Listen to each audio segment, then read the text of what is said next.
Bill the Buddha Dickens, how are you doing? Well, doing pretty good, man, considering, we're all kind of going through this whole, virus thing together. So, yeah. Yeah, it's yeah, good considering. I mean, how's your family doing?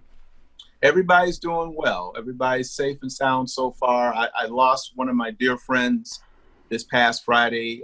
You said this place called Hecky's Barbecue, and he was a really, really dear friend. He was my sister's age, but I grew up with him. And actually, he had a statue of me that was made for the city of Evanston, and he donated it to a historical museum for musicians that had became successful out of Evanston, Illinois. So he made that as a dedication to me. But he died this past Friday of the virus, and his daughter is fighting for her life. I don't know if she's still alive or not. You know, Yeah, I'm sorry to hear that, man. yeah, man. Well, I was thinking about how we met, and this is a long time ago, Yeah, and very long time ago. yeah, a long time ago, and we were introduced. I think we were connected by Victor Wooten. Right. Yeah, we were at a conference, one of the NAM shows, and Hmm. he connected us. He said, "Hey, you guys should be playing together," Right. and voila, we started playing together. Yeah, yeah. Yeah, That was and really, really interesting, and I thought you were just a phenomenon. I mean, you sounded like Stanley Turrentine and Parker all wrapped up in one. that's high praise. I appreciate that, man. Yeah, no Uh, doubt. and when we started playing, see, I'm 45 now, so I I had to be don't want to talk about my age. but I was like mid 20s or something like that. I was in that Yeah, age range, yeah. and yeah, mid to late 20s, and Okay. that was playing with you in some of the configurations that we found ourselves in. I remember one time we played, and it was Bernard Purdy, Bill the Buddha Dickens, Right. Larry Coryell, Right. Oh yeah. and I'm like, I'm pinching myself the whole time. Um, Oh, man. I thought of you. I thought so highly of you. You know, the guys were just like, all y'all was saying to me, man, you were monster, man. You know. Thank you. And you have a very one thing I think maybe people don't know as much is you are really instrumental in popularizing that whole extended range. And I'm Um, the yeah, I'm the one as far as popularity, yeah. Because I was put into situations where I was lucky enough to be in situations where I was featured with that instrument. Back to the '80s with our Arsenio Hall show, I was featured as with Ramsey Lewis, and I got this big solo that was right time, right place. Arsenio Hall was in the bass player, so you know what happened. They did repeats on the show almost 10 times.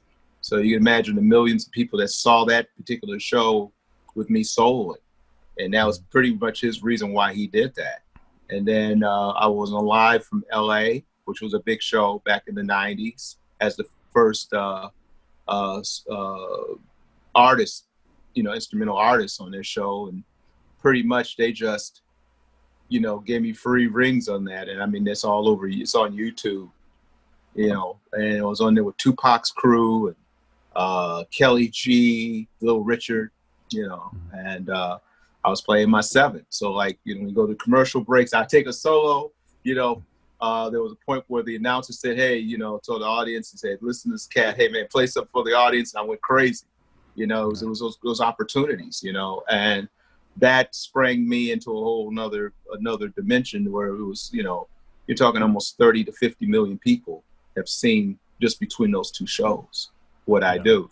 So it gave me a vehicle to express the extended range bass, which I was only out there by myself. I mean, there were other guys, but it wasn't commercialized until I got to a chance to play it. And then, of course, we went further in that.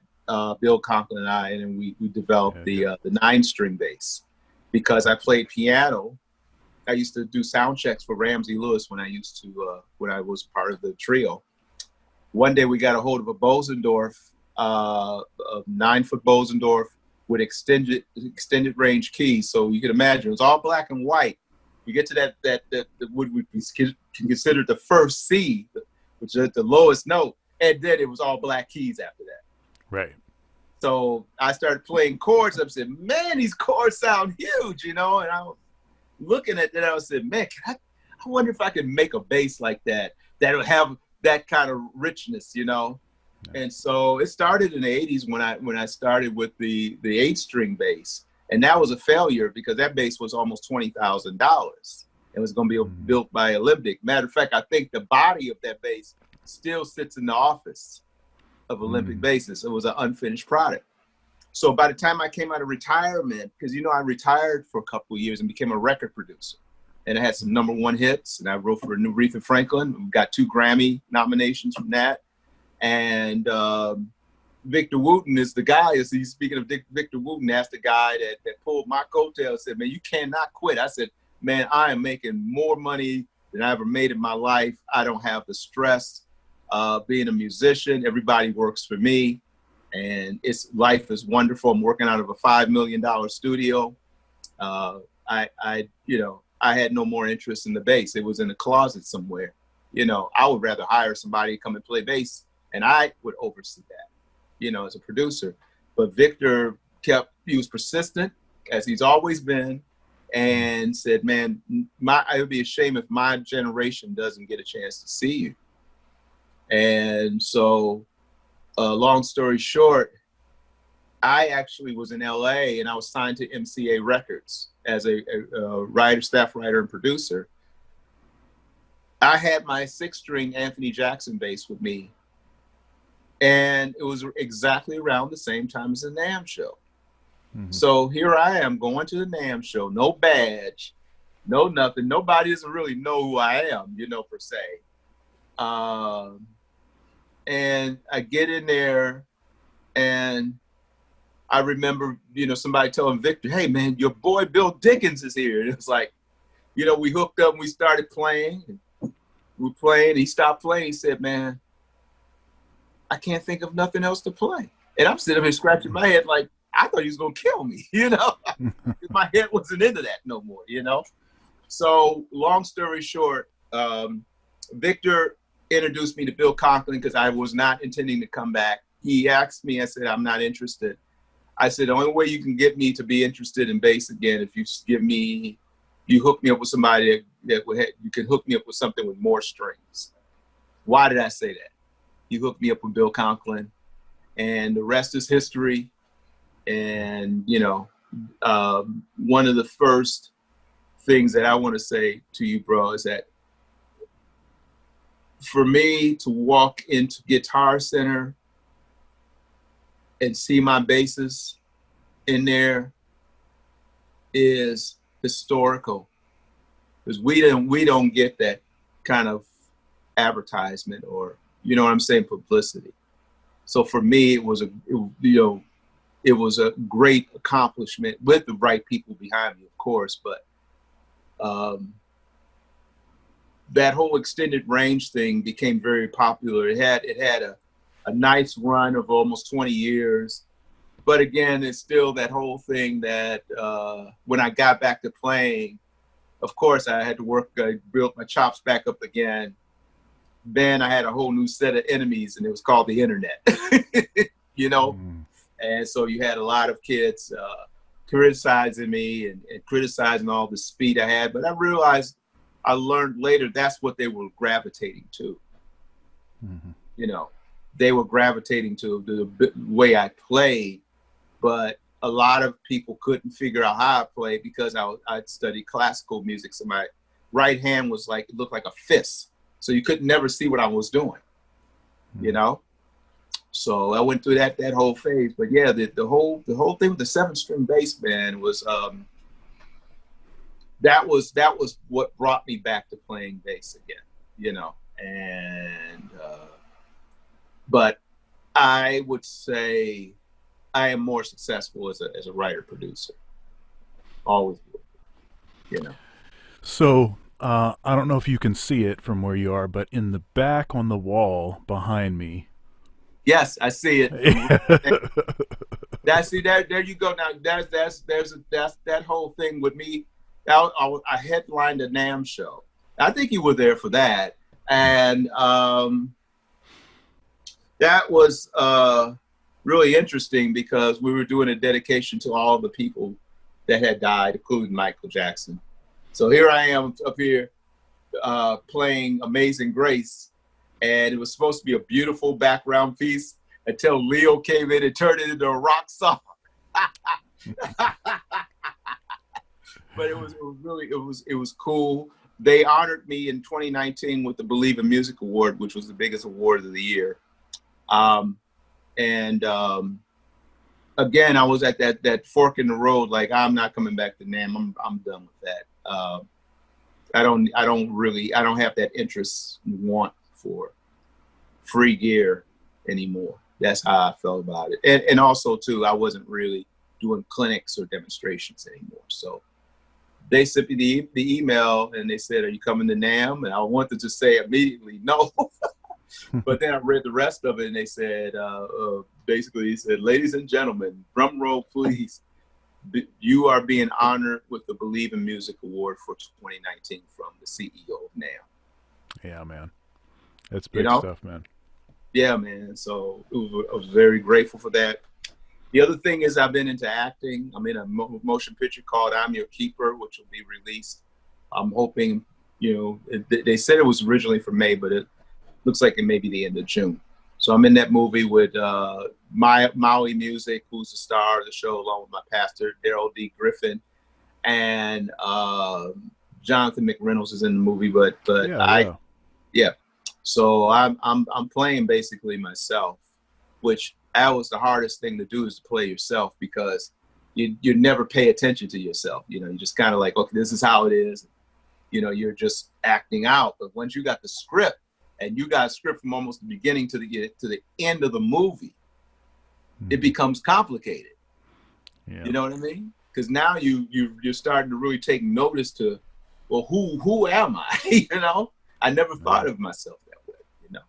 Yep. I just wanted to make sure that people that are watching notice this. So of course Bill noticed immediately on the back wall, because that's a bass that he designed. That's his signature model.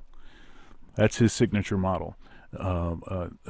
Tools Conklin bass. It has a ridiculous preamp in it. It's a 7-string, and I have to say, I've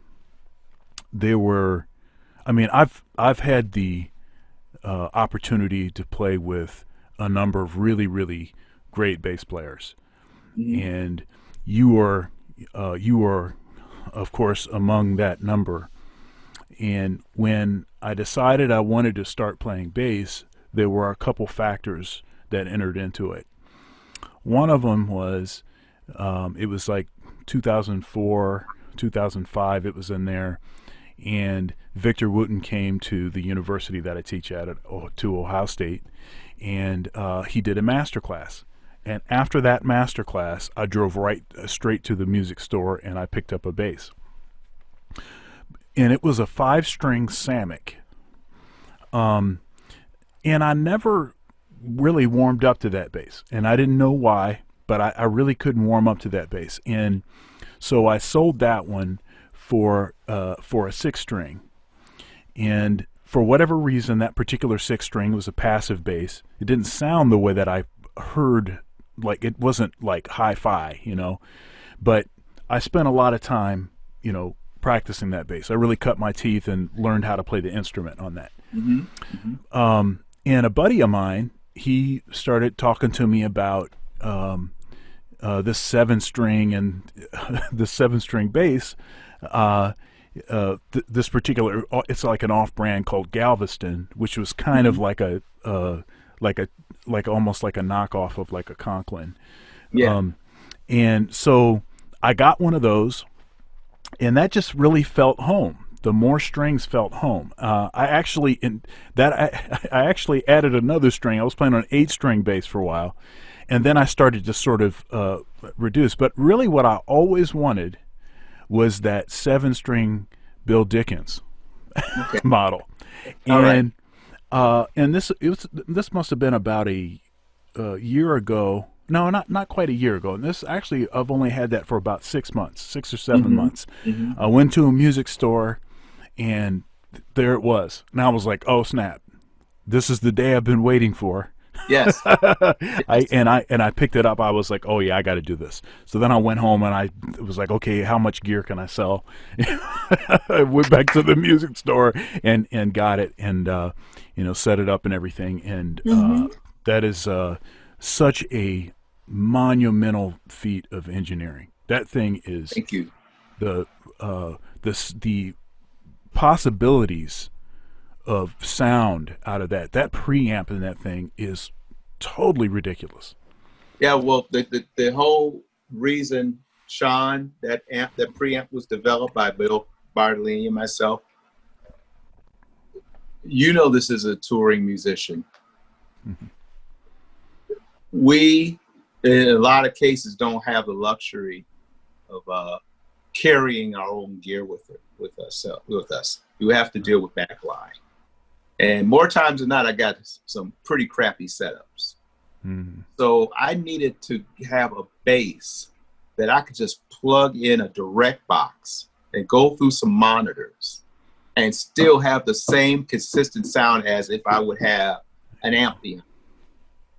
That's why that preamp was developed, because I wanted to have consistency either from having an amp or going into monitors. I never lose my sound, the sound that I developed with Bill Bartolini. And I was flown out to his company, and I wish I had filmed our 2 days together, because we were sitting on the floor, literally, like it looked like two kids with a bunch of capacitors, a scope,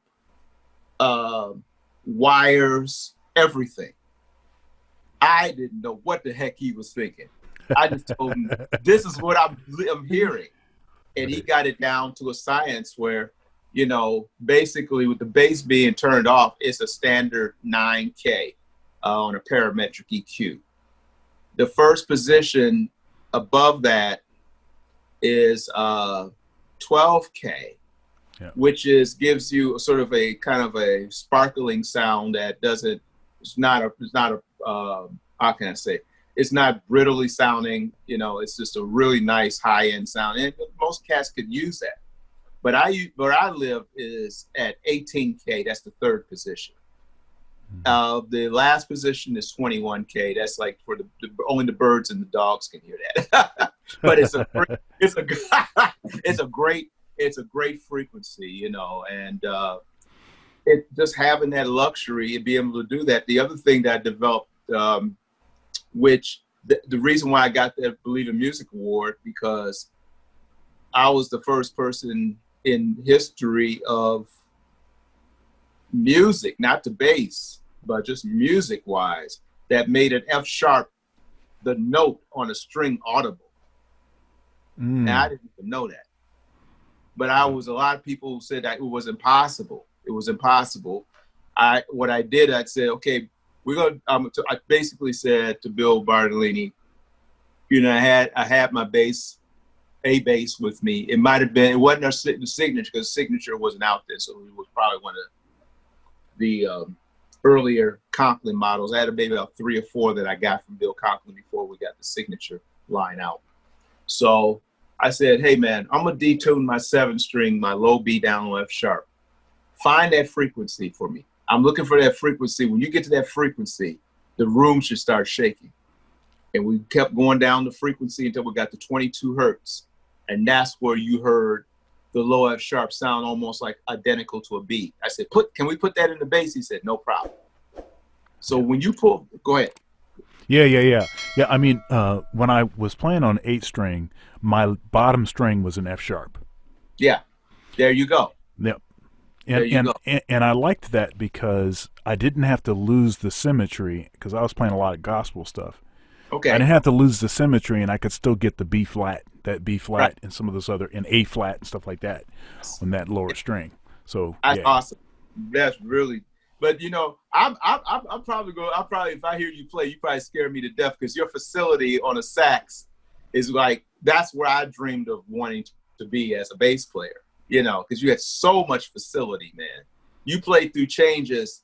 You made it sound like nursery rhymes to me. You know, the complex changes, man. You just play right through them like no problem, flawless. You know, we all strive to be like it. thanks, man. I appreciate that. Yep.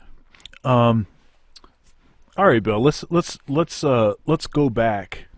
Let's go back to your childhood, and I want you to tell us about where you grew up and maybe some music that was happening around the house, and what made you decide to be a musician. Maybe some early teachers and mentor figures. Um, yeah. Okay. Well, I was born into music, man. I mean, my mother was going to this theater called the Regal Theater that had a lot of major acts. I was born in 1958, so I'm giving my age away. But my mother was attending, like going to these shows every week, and she was taking guitar lessons. Mm-hmm. So the story has it from what I was told by her is that basically after she had me about 6 weeks later, she's taking this little infant baby to the Regal Theater and, you know, has this infant next to her and James Brown, Jackie Wilson, Miracles, the Motown Review, you know, all these people are performing because, you know, they would have 10 acts on one show for one show. And then the intermission would be the most horriblest movie. They would play a movie for intermission. It would be horrible. You know, I remember that, you know, from probably the age of, you know, 4 years old. So I was kind of born into this thing. I mean, it's like I didn't really have a choice. It's really funny that Victor and myself, our histories are sort of similar. You know, Victor had the 5 brothers that were, you know, the other brothers that were playing already. So he was a baby. He was just born into it. For me, it was my mother, you know. So the thing about what happened to me is that my mother, she was taking guitar lessons, but she was, you know, working on her reading. So you know, you would think, okay, well, I would start by ear, and I didn't. My mother made sure that whatever instrument I played, from bass to drums, I started on drums first, and then I went to bass, and then I went to piano, and then by the time I got to, I want to say 5th grade, my music teacher was Dr. Cole, and he saw I could play bass, but he already had a bass player. So he said, would you be interested in playing woodwinds? I said, sure, that would be pretty cool. So he gives me a tuba, a trombone, and French horn to take home, which was very bizarre for me because the one thing back then, I don't know how it is now, but they used to have the spray that killed germs in the mouthpiece. And you spray it in there and it would kill your lips. It would just like, it would be this big sting on your lips. So I had to, you know, I had to deal with that for a while. So I always was kind of in front of music from as young as I remember, 2-3 years old till this very day, you know.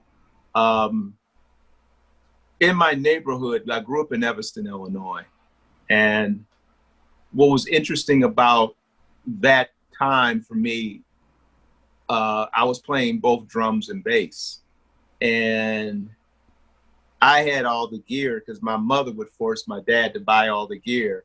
And, she would take the credit card. If he didn't want to buy it, she would take his credit card and go buy whatever gear that I needed.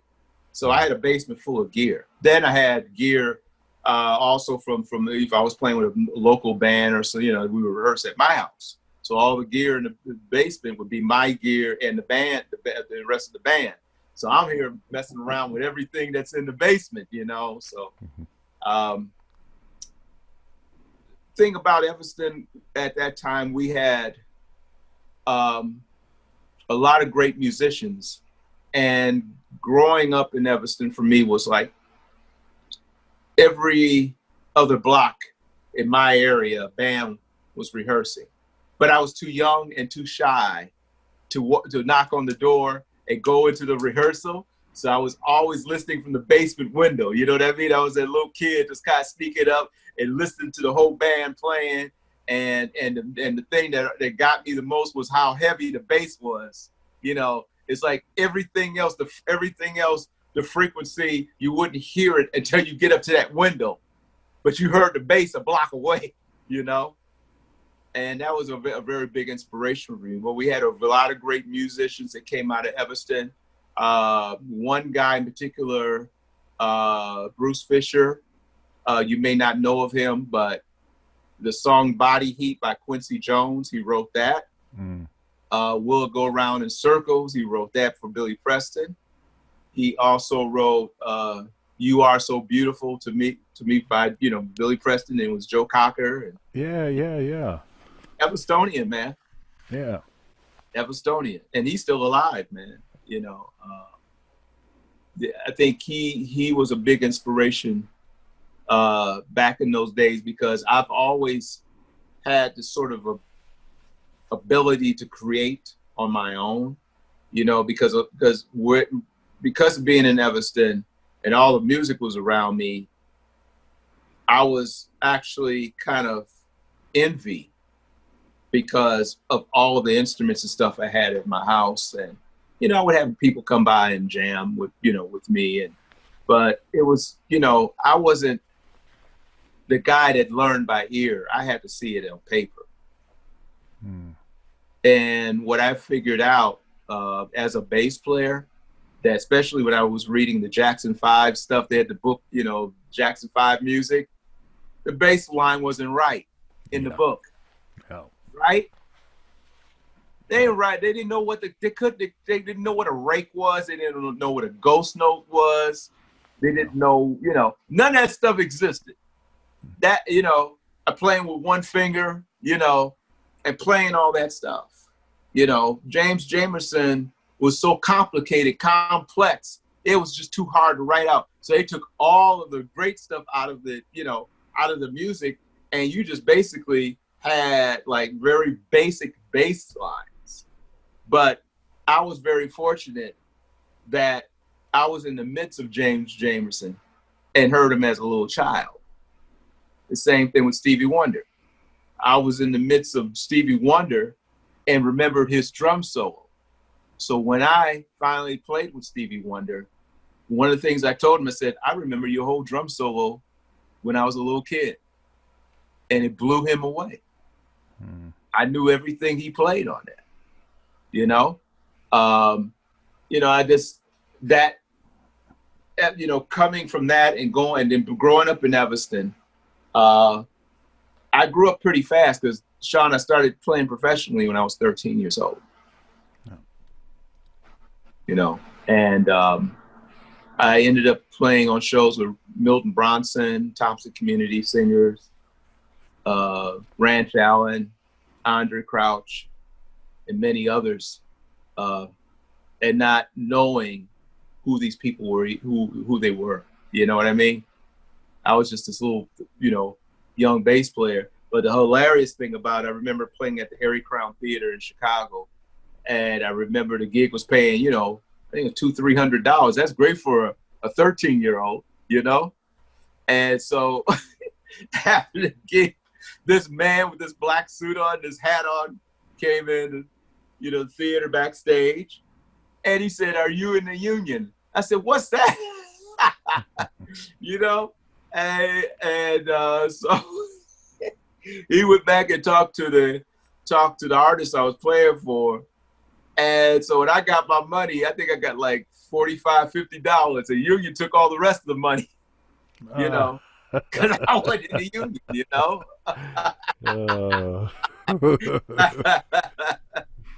uh, But I started early playing clubs, and I recorded my first record with a group called the Gene Johnson Singers at 13 years old. So that's how I was exposed very early, and I was making money at an early age. I was being snuffed into clubs. I played with this group. The name of the group was Mojo, and they had snuck me into clubs, big clubs here in Chicago. And here I am, I'm underage and playing with guys that are old enough to be my father. You know what I mean? But yeah. I was able to adapt that whole feel of playing bass so early from, my mother taking me to the Regal Theater for a number of years, so I could hear what bass sounded like live opposed from the record. I adapted to that at a very early age, and that really brought my bass playing to life, if you know what I mean. From playing, instead of listening to a record, to hear it live, it's totally different, Now, one thing about you is like every time we would play and anytime we'd have a conversation, you'd always be talking about some book that you're checking out, because you're always studying. And I remember you telling me the story about how I guess when you'd be on tour or whatever, you'd have this big stack of books with you wherever you went, because you were all about studying and trying to improve and trying to get to that next level. As great a musician as you are, it seems like that drive to keep pushing and get to the next level. That was one thing I was really impressed by about you. Mm-hmm. Where does that come from? Well, I think because I was able to read, um, when I turned 18 and graduated from high school, I went on the road with my own band, and the name of the band was CBS. And we did a few gigs in Denver, Colorado. We moved to Denver, Colorado from Chicago. You imagine 5 guys in my Chevy Nova, sleeping, trying to drive, from Chicago to Denver. Was hilarious, but it was really a special moment. So we were on a show with Lonnie Liston Smith, and his bass player was hilarious. He could play. The one thing that cracked me up about him, he had all these pedals that were on the floor, and they were all tangled up, within the chords. The chords was just like overlapping his pedals. So he would just jump up and down to try to activate a pedal to make it worse. So, what I'm getting to is this, man. It's like, I was inspired when what happened to me. We were on the show. My band was on the show with Gene Harris. So we did about 2 weeks worth of shows opening for Gene Harris. And his bass player left the band, and he was holding auditions. So I went to the audition. I don't know if there was anybody else who auditioned, but I played, right? And he gave me $300 for the audition. And I'm like, what's this for? He said, for the audition, I'm paying you. I'm like, nobody's ever paid me for the audition before, but I got the gig, right? So our first gig was like a week or two in Vegas. And there was this guy I knew nothing about, and his name was Monk Montgomery, who was the brother of Wes Montgomery. He had a radio talk show in Vegas. So, make a long story short, Gene went on his show, and I listened to the show, and he said, I love the show, man, but I especially love your bass player, man. He was jumping on tables and acting up, but he couldn't play worth a SHIT. That's what on the show.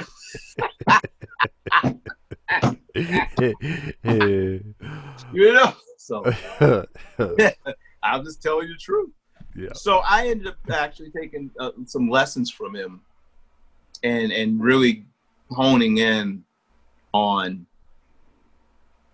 jazz, which I knew nothing about, because Gene was like Oscar Peterson to me, but he was playing a Fender Rhodes and a clavinet at that time. He was breaking the keys on the Rhodes because he played so hard. He was heavy-handed, but he playing all these fast licks. I'm like, why do you do that? And he said, don't you know anything about jazz? I said, no, I don't know what that is, And so between him and Monk Montgomery, they introduced me to jazz. And that's how I started going after information, with jazz and that sort of thing. And then I ended up at Northeastern University in a jazz band with Art Porter, James Perkins, and all these great players, right? And we won Best Band of the Year for 1978. The judges was Ron Carter, Tony Williams, it might have been Herbie, but it was like some heavyweights, man. But we took the best band in the United States, and we went to Poland representing the United States of America. Wow. Yep. And I won an outstanding award for my playing back then. I still have it somewhere around here. And who actually awarded me the award was, you ever heard of Phil Wilson? It sounds familiar. Trombone player. One of the first guys that could split two notes up on a trombone. Right. He was like the first. And he had a book out that was one of my first books that was actually Jeff Berlin turned me on to this improvisation book, which I still study to this very day. I've been studying out of this book since 1979, 80. And so what happened, man, of course, there's so many stories and facets to my life. And I'm trying to make this make sense to you, but I saw Jaco Pastorius with the Headhunters. He was playing bass instead of Paul Jackson Jr. Right. In the Headhunters. So that changed me for life, because here's a cat that's trading solos with Herbie, and he's like, keeping up with Herbie. Not only keeping up with Herbie, he was playing some stuff that was different from Herbie. You know what I'm saying? I'm still learning about jazz. So I know he was into classical music, and he read cello suites and that sort of thing. I found out later about that. So along with Monk Montgomery, Gene Harris, and Jaco Pastorius, that's how I started getting into the books. And we had a bookstore in Chicago that was 5 floors. And I went through all 5 floors of that building. I owned over 200 books. Yeah. And the only problem was I didn't have direction.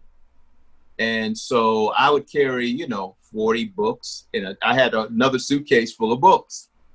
I could never get through all the books because, you know, as a traveling musician, you know, you fly out, you get to the facility, or you get to where you're going, and a limo picks you up, go to your hotel, you know, you have lunch or whatever, you have to go sound check and do the gig, and that's it. So I'm like practicing at night after the gig. So what happened to me after maybe the first year or two, Henry Johnson, guitarist, had rejoined Ramsey Lewis. And I showed him all these books that I was practicing from. He told me, take those books and take them back home and don't bring them back. And I said, why? He said, you're not practicing right. So what he did, he said, I want you to learn lines and I want you to learn phrasing. So you have to have a backing track of playing lines, because you wouldn't know how to connect the lines through the chord progression if you didn't hear the music. Turned me completely around.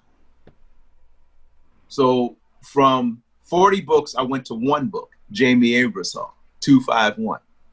You know, I just started studying that, and I started learning more about how to solo, and I started understanding more about the language of jazz, which I didn't know a lot about, you know. Later on, Freddie Hubbard, Stanley Turrentine, I toured with him. Yeah, I was going to ask you about Freddie, because I remember you telling me that. And we played a tune, one of Freddie's tunes, or maybe one of the tunes that Freddie played. Footprints. That's what we recorded on my record. Yeah, it might. Yeah, it could have been Footprints. Might have been one of the other tunes. Did we ever play Red Clay together? Yeah, yeah. Okay. It might have been one of those. It could have been another one of them, one of the tunes from that record. But yeah, I mean, can you talk a little bit about that experience of playing? Yeah. Freddie? Oh, absolutely. I mean, Freddie Hubbard kind of was like the cherry on the cake for me, man. I mean, as far as soloing and playing through changes, because he, you know, I was curious, very curious about how he played through changes and what he was thinking, you know. So night after night, I mean, we were considered the headhunters. You know, headhunters are guys that, you know, we play before somebody or after somebody. There's nobody else to play with after that. You get Stanley and Freddie in the same band, and then myself, you know, and then we had Michael Bearden, who went on to fame, you know, with Michael Jackson, Madonna, and all, and a guy named Scott Peaker from Baltimore on drums. We were headhunters, man. I mean, we would go out there and try to kill every night, and people wouldn't want to come behind us. So I was noticing how Freddie was playing through the changes. I said, how is he altering, you know, like playing these altered notes and resolving them, or just leaving you hanging out there and connected later on, you know? So I asked him, I said, would you please teach me how to do that? And the first thing came out of his mouth, he said, you don't want to learn this. Nobody listens to me. I said, what do you mean? He said, nobody listens to that stuff. I said, man, I'm listening. Please teach me. We sat down at a piano, and this dude started showing me inversions and different ways to approach, you know, going in and out of a chord, or even a chord progression. Basically, he taught me substitutions. Oh, right. You know what I mean? Yeah. So that expanded me even further. Playing with Freddie Hubbard was that was probably the height of my career at that time, because I was doing the Jazz Explosion tours during the mid late '80s. So I had a chance to play with so many artists, but we were the main band. So you had one band that played for all these different artists. So I went through everybody, man. And but the highlight for me was playing with Freddie and Stanley on the same stage. You know, because you were playing with some of the greatest players at that time on earth to me. I mean, Now you have I know you have at least one book out, but I think it's more than that. That has like a video sort of uh, uh, accompaniment or the video that goes along with the with the print yeah, book or whatever. I have four. Yeah. Uh, the first two was Backstage Pass, Volume One, Volume Two, and I did that in whenever Smooth Criminal came out by Michael Jackson. Would have been 85, 86, Hmm. because my video was done in the same room that he did the video in San Francisco. Oh wow. Yeah. So those two videos came out around that time, and then I did two more for Warner Brothers, and that came out, shoot, about 20, 21 years ago, and Victor was instrumental in that as well. Yeah, I think that's the one that I have. You go over your slapping technique. Right, right, right.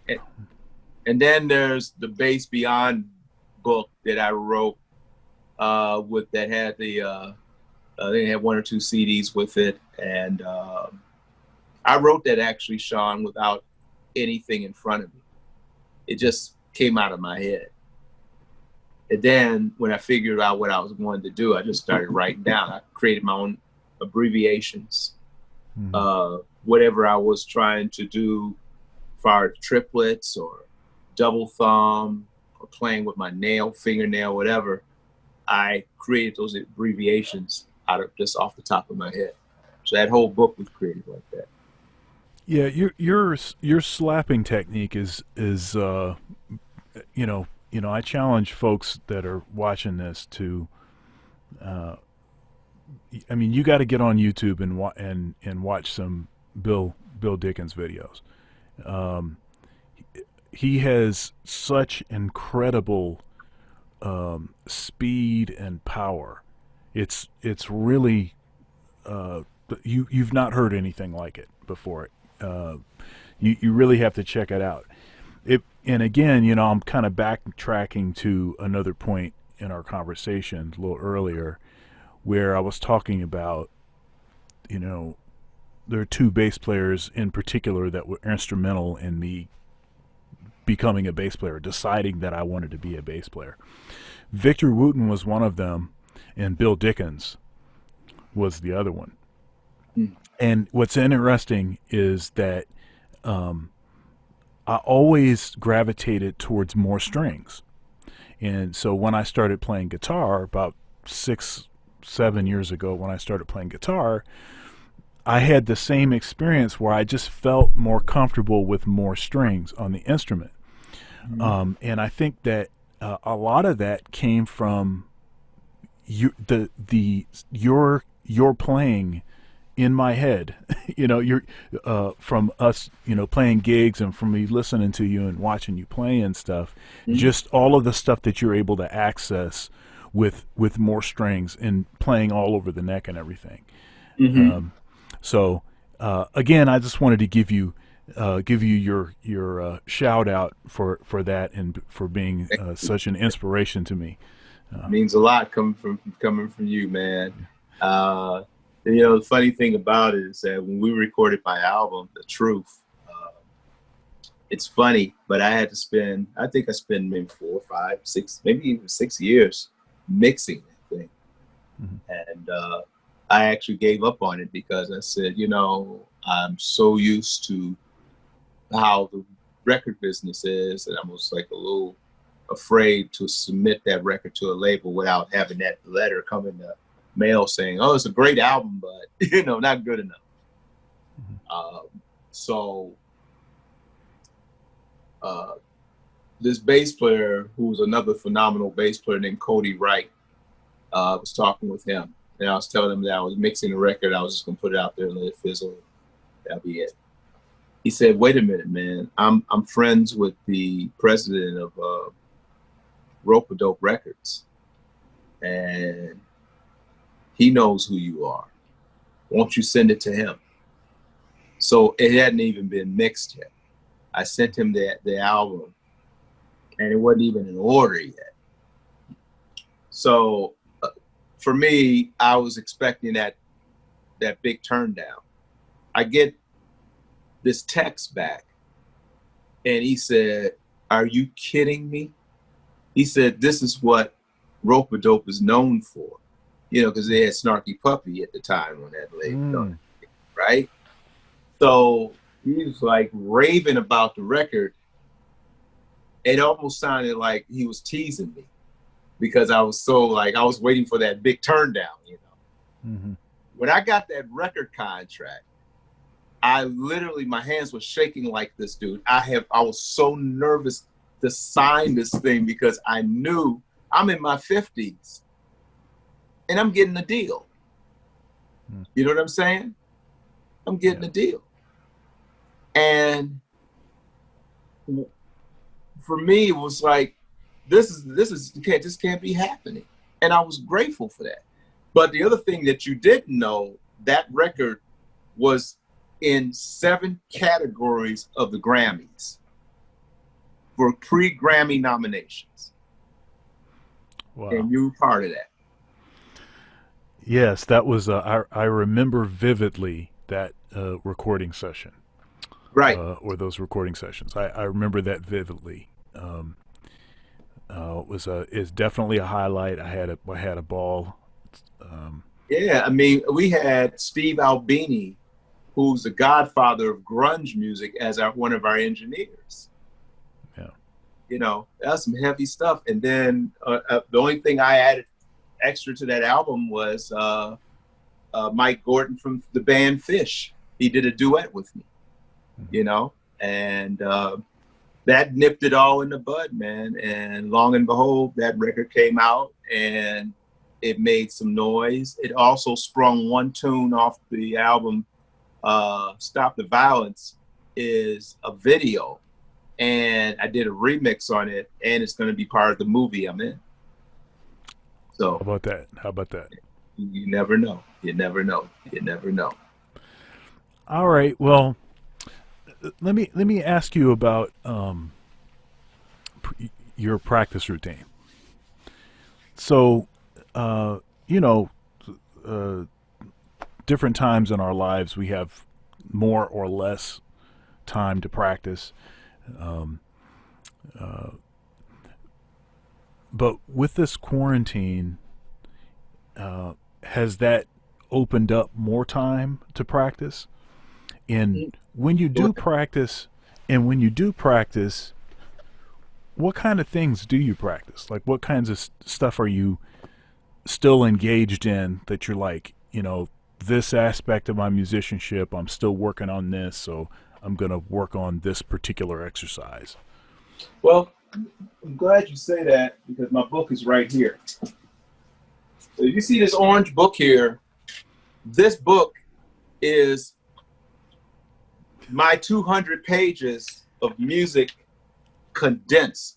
So like I have songs that were played by Ron Carter.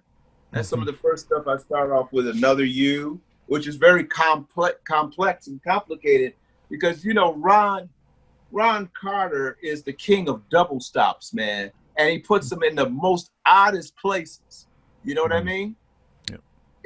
Yep. And he's like my Victor Wooten, him and Neil Oystead Pedestal, and of course, Ray Brown was like the pocket king of jazz, but these, especially Ron Carter for me was one of the guys that really inspired me. So I practice on like jazz tunes by Ron Carter. and I sight read it. Been doing it for 30 years or more. The other thing that I deal with here, and you can relate to this, is Charlie Parker songs. You know what I mean? Yeah. With the head and the solo. So, you know, I gravitate more to blues solos from Parker because that to me is the more obvious thing that I would use. Right. You know, when I'm playing out, rather if it's in a pop situation, a blues situation, or jazz situation.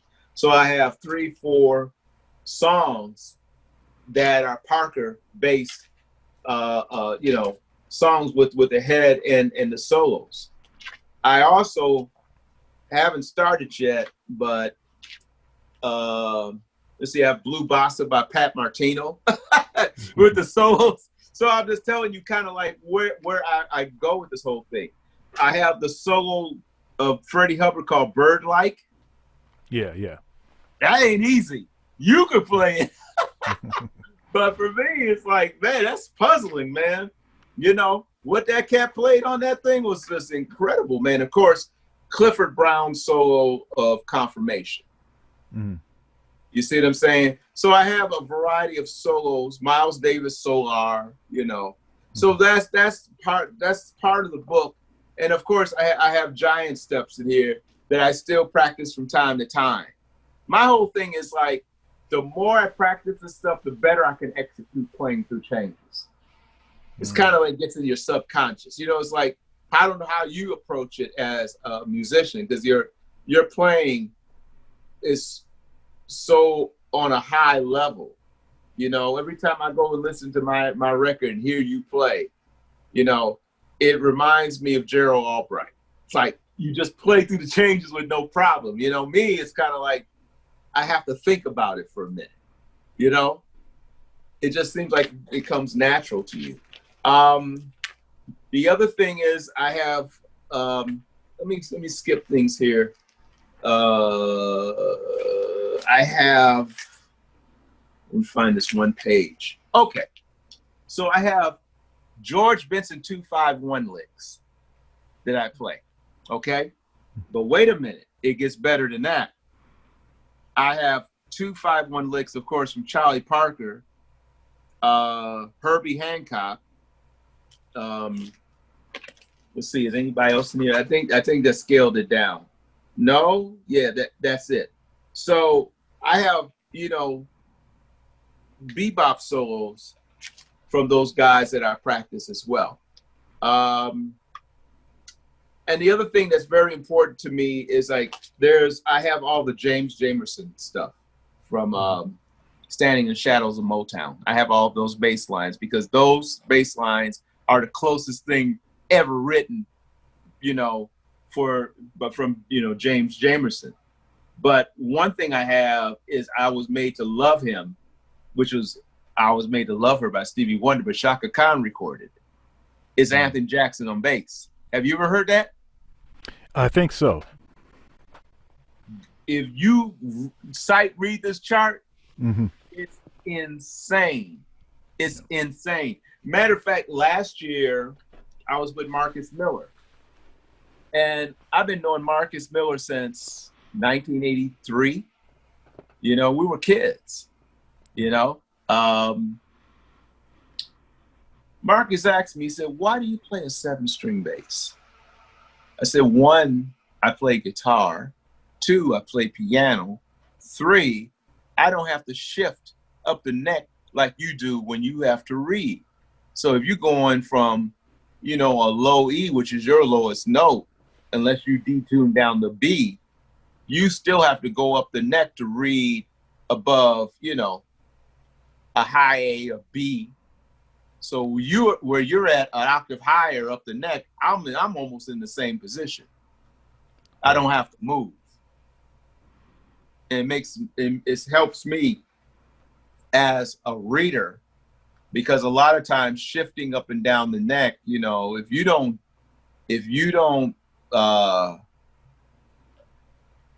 how can I put it? if you don't know your neck that well and you're only playing four strings and you're getting up into almost a treble clef, you get lost. You know what I'm saying? Whereas a seven string, I can stay almost in one position. Very rarely I have to go in second position because I have all the notes and the strings lined up there for me to play almost the same way that a bass player would have to go up an octave higher on his G string. Yeah. So my dad plays guitar. He never played professionally or anything on guitar. He was a great saxophone player. Okay. That was his instrument. But after he retired, he picked up guitar and started playing guitar, Okay. and that had something to do with me desiring to play guitar because at first I was like, well, we can kind of be talking about the same thing that we're working on. Doing that with your pops is kind of an interesting Right. thing, and I have an 8-string guitar, Okay. and he's playing on 6 strings, and and I was talking to him about how the reason for having more strings is not so that you can play the open string. No, it's so that you can have more access to all of the notes in the same position. That's exactly it. Yeah, 110%, buddy. yeah, 110%. The thing that helps me, and I've talked about this before to other interviews, is that I've played with rock trios where if the guitar player is taking a solo, it's not just this bass playing a single note. I'm playing the bass and the chords all together. yeah, So I'm playing the role of a guitar player, a rhythm guitar player, and a bass all in one. You know what I mean? yeah. It keeps things interesting, and the bottom doesn't drop out when the guitar player, decides to go. He wants to go and take a solo. And in rock music, everything is super modal. You know what I mean? So because of what I learned from Freddie Hubbard and Ramsey Lewis, Gene Harris, I was able to comp on my bass and play substitutions. That sounds very interesting in rock and roll music, where rock and roll music is pretty much kind of focused on, root fifths or major chords, So I was able to expand that, which, that's how I learned from those cats. Now, Bill, one thing I've always known about you is you're Christian, Yes, and you're a spiritual person. You're and unafraid to tell people that. that's right. Um, you never came across to me as preachy or anything like that, but uh, always it seems like that has been like a central, a motivating factor in your music. Can you talk a little bit about that? Sure, man. I mean, like, I was telling you earlier about playing, behind, um, groups like the, Thompson Community Singers and others. I gave my life to Christ around at that time. And the lady that actually introduced me to Christ, her name was Mildred. It'd be probably 13, 14. And all through my career,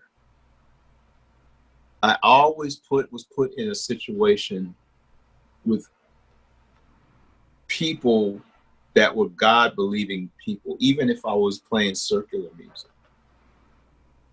It kept me rooted. It really did, because, you could imagine some of the people I mentioned, and God rest their souls, they were off into, cocaine, drinking, cursing, which was a bad influence on a person like me, because, 30 years younger than a lot of those cats, at that time. So I always, that Christ has always been the thing that kept me rooted as far as not only a musician, but a person that came from a background, and I'll put it to you this way, came from a background that I shouldn't even be here talking to you. I should be dead and gone, but I'm still here. Um, and it's taken me through a lot of passages, good or bad, in life, that I was able to resort back to that and was fulfilled because I felt and knew that God existed and he was real and he made a difference in my life just when I was about to give up. And if I had given up, there would be no record, there would be no awards, there would be no Grammy nominations, there wouldn't be a bunch of stuff. I would have played with the Meters, I would play with Dr. John, I would keep going on and on and on and on. But God is my existence. When I wake up in the morning, I always thank him and give praise to him. When I go to bed, I try my best to say my prayers, but as I am a grandfather now, it's hard for me to stay up and pray because I go to sleep very early. And it's like I'll be in the middle of a prayer. Next thing I know, it's daylight outside. Because I just pass out. And I'm like, hey, what did I say last night? It's like you're conscious of it, but it's like now it's just like I remember I started a prayer, but I don't remember how did I finish it or was I in the middle of it, But it's been the thing that's carried me, especially if you think about it. For me,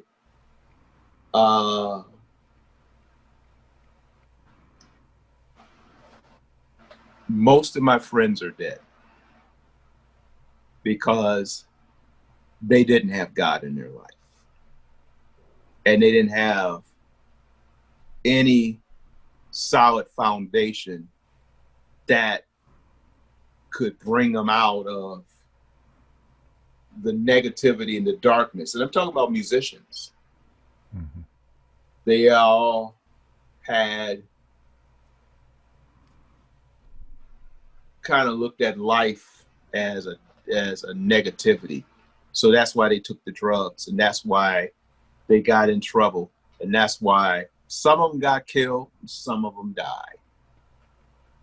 You're looking at one of the last ones standing. That's what God has done for me. I'm right here, right now, talking to you. Yeah, in my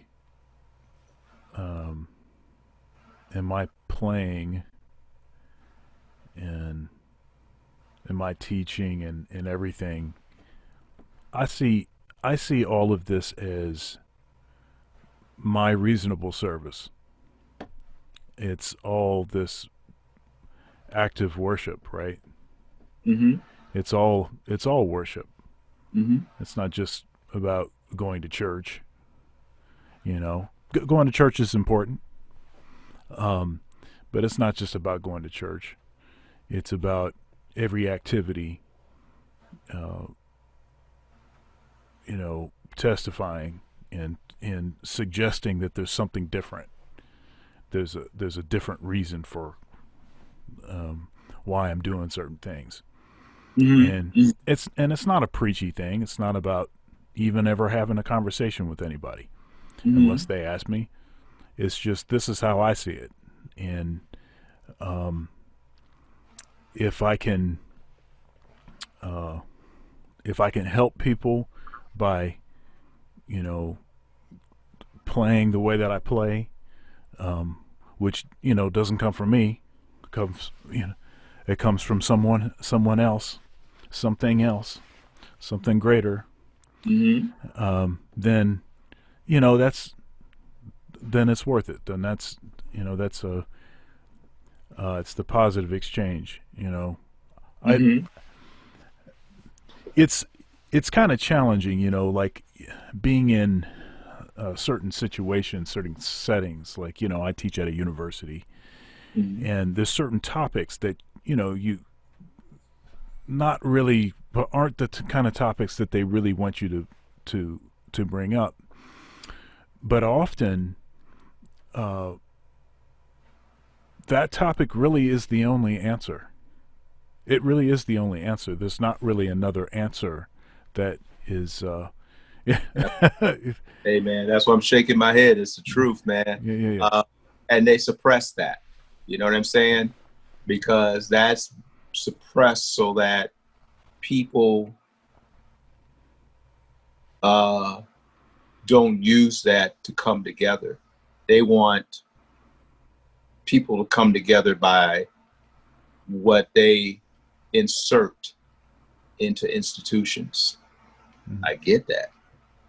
But the thing about it, I'm not saying that it's wrong. I'm just saying that unfortunately, God is first and will always be first. I'm not really concerned what they think. And the thing about it, you see it when I walk into the room.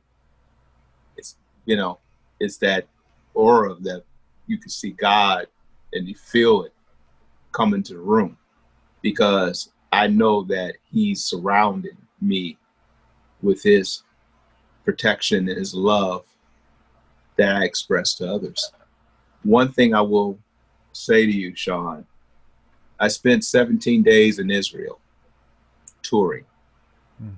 I did one concert with the Kabut Orchestra. Do you know who that is?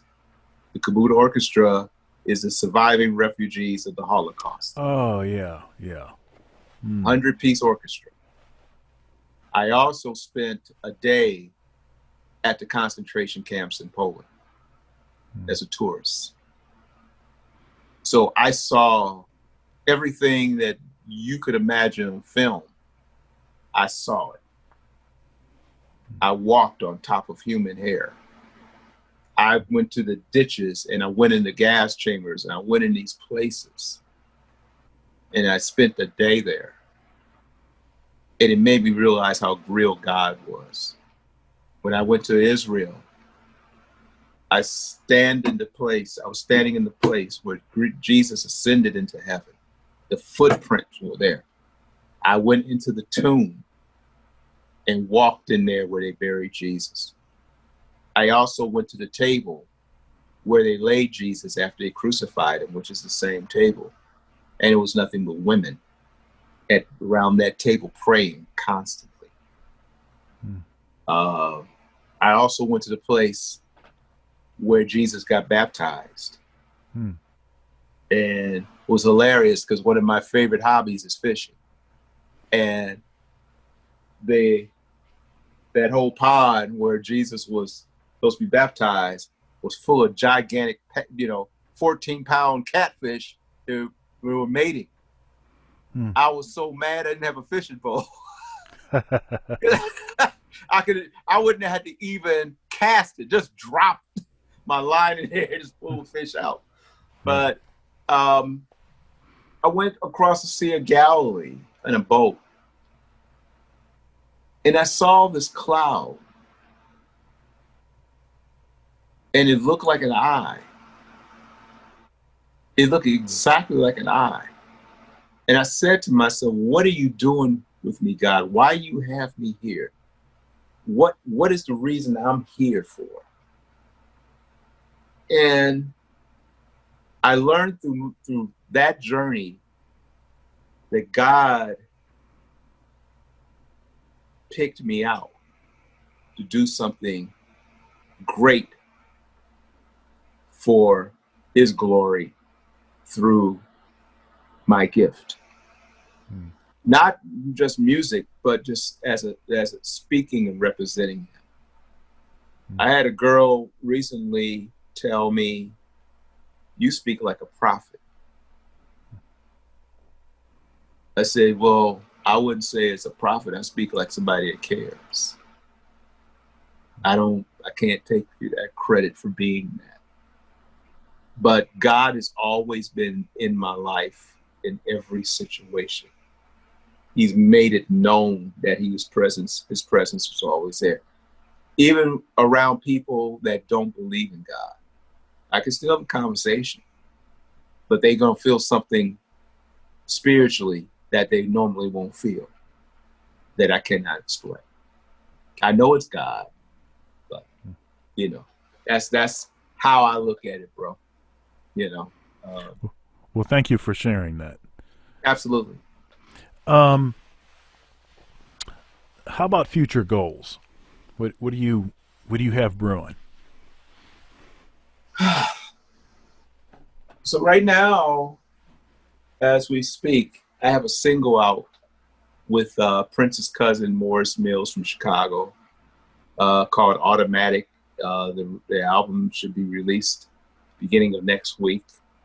I have I guess they wanted to make it this first single, but I know they had another song that they were going to release from the album. So they've been juggling that, but that is something I'm very proud of. Um, I've also been producing an artist named Kelly Fitzpatrick. You know, when this whole Nas thing came out with the country western thing and the trap Mm. stuff, mixed together, right? So I only knew one person on this planet Earth that could pull it off, and he's not a rapper. He's a young black country western artist Mm. that can sing R&B and country. Yeah. So I'm doing a track for him, and I'm actually doing a track that is trap music and country western all mixed together. So I have the steel guitars, the the overtones of what country is about until I drop that beat.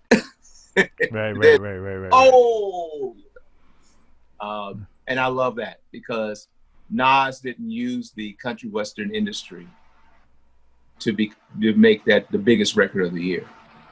He just got out there, just put it out there on YouTube, and was persistent and went through the roof. And he got Billy Ray Cyrus on there, which was the biggest hit record of his career. Go figure. You know what I mean? So I'm doing that, and I'm also producing artists from this group called US5, who was under Lou Pearlman with NSYNC. Um, so I'm working on that for Atlantic Records. And I keep getting people telling me when you're going to do the next record. Sean, I got to be honest with you. I was so exhausted when I finished that record. I didn't want to do another record. But I have 60 songs in the can that it's hard for me to pick which one I want to do, because it's like I don't have to make another EP, LP, or a CD of 20 songs or whatever. I can just do one song and put it out on Rofa Dope. Right. You know what I mean? Because people don't listen to CDs no more. They're taking that away. They're taking that away. They're taking it away that it's like everything's cookie cutter. One thing, one song, and then it's like you forget that, you know? Who's the drummer we just lost who played on Kinda Blue? Yeah, Jimmy Cobb. Thank you. I go back and listen to that record, and you know how old that record is. But you put it on, it sounds like something new altogether. But you remember it. You don't remember this stuff that's out here now. You know what I mean? Right. Unless you do something to make a serious dent and you go against the grain. If you do that and you get accepted for that, then everybody's following you. You know what I mean? And that's what I want to be remembered for. I always went against the grain. It was rough. It wasn't easy, but the success on the other side was far greater than my suffering. You know what I'm saying? Yeah. Yeah. Yeah. Now, is there anything that you wanted to say that we didn't that we didn't talk about, or Yeah, well, hey man, I think that one of the things that I want to embark on, and this is something that I'm thinking about whenever we come out of this or we start a new life for ourselves after they figure out this cure, mm-hmm. for this stuff. I want to do clinics on the emotional effect of the music business. Mm-hmm. I think that is the thing they put a big blanket over. Because most people that are in the music business are affected by depression, and they don't talk about it. The ins and outs of the music business is not designed for you to emotionally be able to deal with that, nor is it gives you the options to be able to effectively be able to deal with some of the challenges that come with it before and after. I've seen people, both you and I would know, that are super famous people battle with depression, because of what the music business has done to them. And they weren't prepared for it, nor were they taught. It's a conversation that has never been brought up. And I want to talk to people about the side of the music business that is probably the most untalked about thing in our business, because a lot of artists suffer and go through some really hard struggles in the business. Some of them don't come out of it ever the same. I think it's very important, and it affects you as a musician, as a singer, as a lyricist. You know what I mean? Mm-hmm. And then that's when I integrate God into that, in my Right. belief. And that spreads over a wide level. That's global, That's one of the things that I look forward to hopefully doing, That's one thing I admire so greatly about Victor Wooten. He is so much more than the bass. Oh yeah. You know what I mean? Oh When he yeah. puts that bass down, there's a bigger and greater person than that bass. Mm-hmm. And he teaches on a level like a scholar, like a doctor, and there's not too many people on earth that are like that. There are not, in my knowledge, any bass players that are like that. Yeah, he's a heavy dude. I interviewed him for the same Okay. interview series, and such a generous, knowledgeable guy. But it's the way that he transfers the information, and the Absolutely. illustrations I think that he uses in one of the things I borrow from him often in my teaching is this language metaphor that he calls on.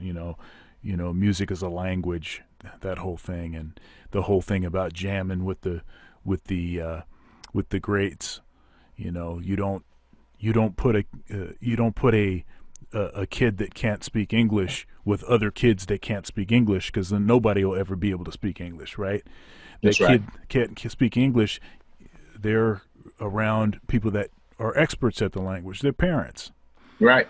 right? And so they're hearing it spoken at an expert level, and so then they pick it up, and of course they make mistakes and they use things out of context and all like that, but that's just part of what you do to, to learn. You have to figure out what the context is for what it is that you're learning. 100% right. You're Yeah. absolutely right. But I love that whole line of thought that he goes into. Yeah. And yeah, he's a bad dude. And like I said, I mean, the only reason that we're talking right now is because of Victor Wooten. That's right. Again, it's like, okay. And it's like, I accept that, you know. Um, he was the turning point of Billy Dickens' life, that he refused for me to quit. But I knew Victor before Baylor did, you know. I knew those guys. I mean, they saw me in Arsenio Hall. I was one of the guys they called when they first moved to Nashville. I said, "What are you doing there?" You know, because the first thing I think in my head is, good old boys. You know what I mean? Well, I think for me, they took that whole sort of negative outlook of Nashville away from it and changed it. Especially Victor. And him having a camp that's 150 acres. Yep. Come on, man. Yeah, I've seen him. he's a different dude, man. He's He's a a different dude. different dude, man. I mean, No. I told him one time, I said, I bet people look at you as a prophet, dude, because you are so heavy and your philosophy is so different. I get what you're saying, but we have different ways of how we deal with things. It's kind of like he may just pick up the instrument. I have to sit and practice, and I'll never stop doing that, because it's like, for me, I love to read and play something I can't play. Whereas for him, it's just the language. He just picks it up and he plays what he plays. There's nothing wrong with that. I think that both work in its own special way. And I used to have a little problem with that, but now it's just like, hey man, it's love and music. It's the person before they pick up the instrument that makes all the difference in the world. That's when you know what they're going to say, just by their actions, how they act, if they're good people, That's what Victor teaches us. But for me, I have not only the biggest respect for him, but I treat him like a son. You know what I mean? That same kid used to call me all the time before Baylor, and my ex-wife at that time said, "You better pay attention to this boy. He's going to be huge." She was dead right. Not knowing this guy was going to turn around and pull me out of retirement.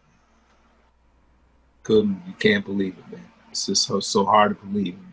And I don't like to talk a ton about Vic, because I've said it in so many interviews. You know what I mean? It's so to the point that I forget about myself, and that's not good. But I love that cat, man. Yeah, he's a good dude. Deep love. Absolutely.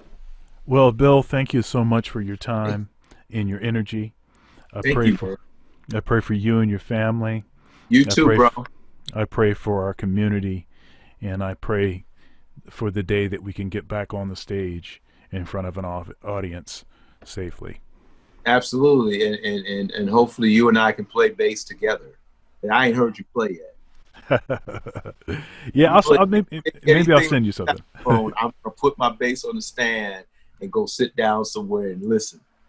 Oh, goodness. All right, man. All right. God bless you. Thank you, man. Be blessed. Thank you. Bye-bye. All right. All right. Bye-bye.